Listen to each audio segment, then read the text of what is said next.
Hello and welcome to Religion Anatomy. Here is a question I want you to sit with before this video even properly begins. What is your religion? Now, here is the follow-up. Did you choose it or were you born into it? Because here is a number that should stop you cold. According to Pew Research Center data covering 117 countries and territories, the overwhelming majority of people on this planet practice the same religion as the family they were born into. Children, the research confirms, tend to inherit their mother's religious identity and carry it, often unchanged, into adulthood.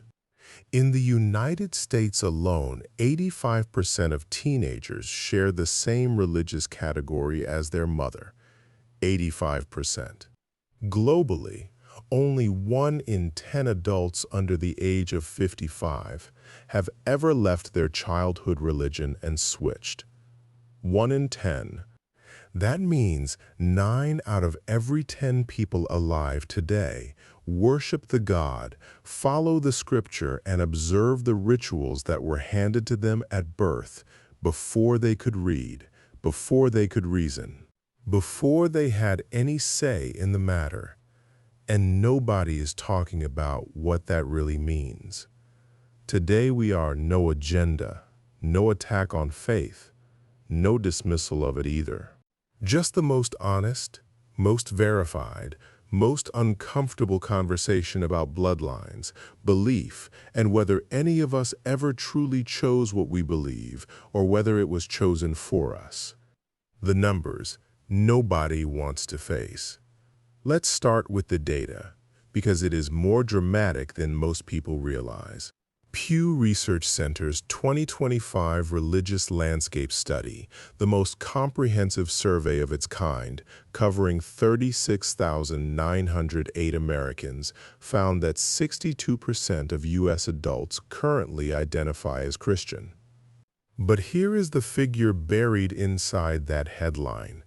35% of U.S. adults have switched religions since childhood. That sounds like a lot, until you realize it means 65% have not. And most of that switching is not from one faith to another. It is from faith to nothing. Spain tops the global list, with 35% of adults raised Christian now describing themselves as having no religion.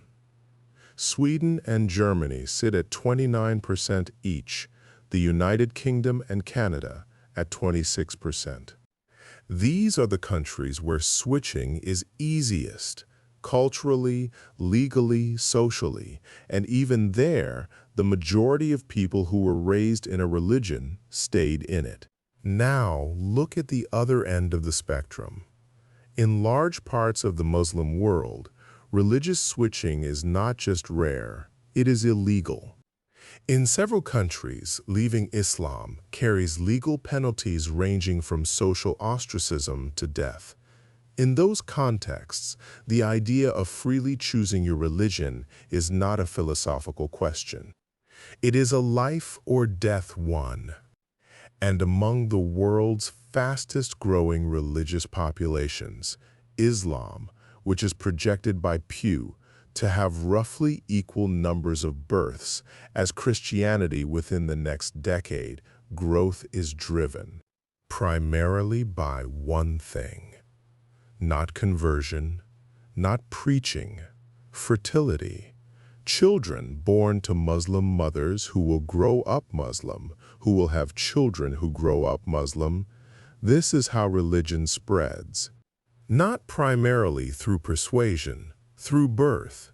The bloodline religions, where faith is written in DNA. Now, let's go deeper because some of the world's oldest religions do not just transmit through upbringing. They transmit through bloodline in a legally and theologically precise way. Take Judaism. In traditional Jewish law, Halakha, you are Jewish if your mother is Jewish. Not if you believe, not if you practice, Not if you've read a single word of Torah.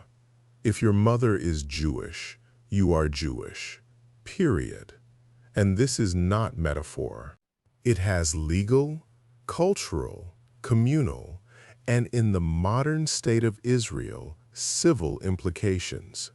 A person who has never set foot in a synagogue, who considers themselves an atheist, who eats non-kosher food every day of their life, can be legally recognized as Jewish, receive Israeli citizenship, under the law of return, and be buried in a Jewish cemetery.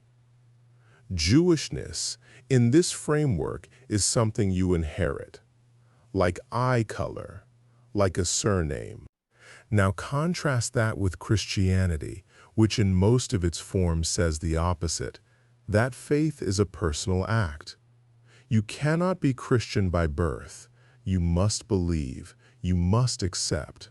Baptism in infancy, in Catholic and many Protestant traditions, initiates you into the community. But personal faith is expected to follow. The religion demands an interior yes that no parent can give on your behalf. Islam sits somewhere between the two. A child born to a Muslim father is considered Muslim by default in most Islamic legal traditions. But Islamic theology also emphasizes personal submission. The word Islam itself means submission, and the Shahada, the declaration of faith, is ultimately a personal act. The child inherits the identity. The adult must inhabit it. And then there is Hinduism, perhaps the most bloodline-entangled religious system on earth. The caste system, which despite being officially illegal in India, still shapes social reality for hundreds of millions of people, is hereditary. Your Jati, your subcaste, determines which rituals you can perform, which temple roles you can hold, whom you can marry, and in many rural communities where you can draw water, sit, and be cremated. Your Gotra, your patrilineal clan, determines marriage eligibility. Certain priestly functions can only be performed by Brahmins born into those lineages. In Hinduism, your spiritual identity is not just inherited culturally. In many traditions, it is inherited cosmically, the result of karma accumulated across lifetimes, determining the family, caste, and circumstances into which your soul is born. Sikhism and Zoroastrianism are similarly entangled with hereditary identity, though in different ways. Zoroastrianism, one of the world's oldest living religions, does not accept converts at all in its most orthodox expression. You are Zoroastrian by birth, or you are not Zoroastrian. The Parsi community in India is shrinking because of this. They will not dilute the bloodline, and they are choosing gradual extinction over theological compromise. The bloodline is not incidental to these religions. In many cases, it is the religion. Now we have to go to the uncomfortable place. And I want to do this fairly, presenting all sides honestly, because this is where the conversation gets politically and spiritually charged. Richard Dawkins, the evolutionary biologist and prominent atheist, has made what is perhaps the most famous secular argument against inherited religion. He wrote that if you were born in Arkansas and believe Christianity is true and Islam false, knowing full well you would believe the opposite had you been born in Afghanistan, then you are, in his words, the victim of childhood indoctrination. It is a sharp argument, and it has a sharp logical core. If the truth of a belief depends on where you were born rather than on the merits of the belief itself, something philosophically troubling is happening. But the argument has a serious counter. And the counter is made equally seriously by believing parents across every tradition. If you genuinely believe your faith is true, if you believe it contains the most important truth a person can know, then how could you possibly withhold it from your child? Withholding it would be the moral failure. A parent who believes in hell and does not tell their child how to avoid it is not being open-minded. They are being negligent by the logic of their own theology. Philosophy professor Chris Rinaldi, in his 2024 book on the philosophy of indoctrination, draws the crucial distinction this way. Indoctrination becomes ethically problematic, not simply when beliefs are transmitted. All education transmits beliefs. But when transmission bypasses the recipient's rational faculties and closes off future questioning, it is not the content that makes something indoctrination. It is the method, and crucially, the openness or closure that follows. A child raised to believe and also to question, to explore, to engage counter-arguments, is being educated. A child raised to believe and never question, where doubt is punished and alternatives are forbidden, that is where the line gets crossed. And here is where the data reveals something striking.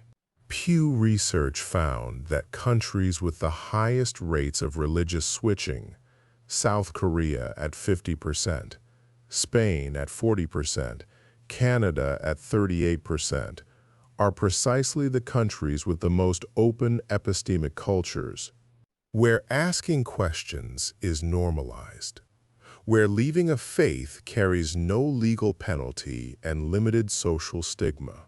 The freedom to question correlates directly with the freedom to stay or to leave, and both outcomes increase in authenticity. The problem is not that parents transmit faith. The problem is when systems, legal, social, familial, are built to make exit impossible. What faith actually costs when it is inherited? Here is what the data cannot capture, but what matters most. When religion is inherited rather than chosen, something subtle but profound happens to its character. A faith you never questioned tends to be worn rather than held. It is part of your identity, the way your accent is part of your identity. Not something you consciously chose, but something so deep that questioning it feels like questioning yourself. This is not always a bad thing. Identity embedded in tradition, community, and ancestral practice provides what psychologists call a secure base, a stable platform from which to engage a confusing world. Studies consistently find that people with strong religious community ties report higher levels of well-being, lower rates of depression and suicide, and greater resilience in the face of adversity. The inheritance of religion is not merely ideological programming. It is the transmission of belonging, of ritual, of a way of marking birth, marriage, and death, of a language for grief, of a framework for gratitude. These things have real psychological and social value, and they are overwhelmingly passed through families, not through individual philosophical inquiry. But the shadow side is equally real. Inherited religion without examination can become a container for prejudices that get sanctified by God's name. It can be weaponized to exclude the other, the person of a different caste, a different tribe, a different bloodline with divine authority.